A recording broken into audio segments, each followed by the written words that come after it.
Kryeministri Albin Kurti ka reaguar për herë të parë pas deklaratës skandaloze të deputetit Fatos Geci, i cili shprehu dëshirën që ish presidenti Hashim Thaçi të dënohet me burgim të përjetshëm.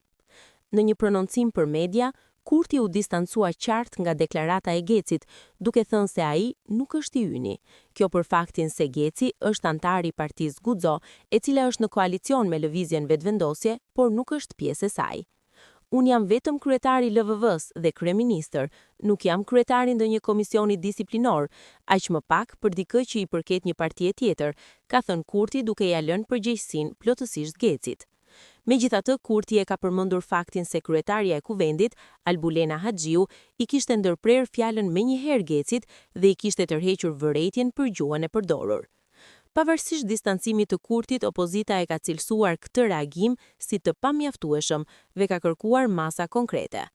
Hisen Berisha, ish komandanti i UÇK-s, ka thënë se deklarata e Gecit ishte shkruar dhe dërguar nga komitetet e vetëvendosjes për të prodhuar zhurmë.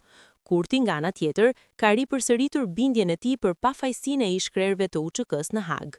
Ne jemi të bindur për drejtësinë e luftës çlirimtare të popullit të Kosovës, bartëse e së cilës ishte UÇK-ja, dhe në pafajësinë e 4 krerëve që po mbahen padrejtësisht në Hag, ka theksuar ai.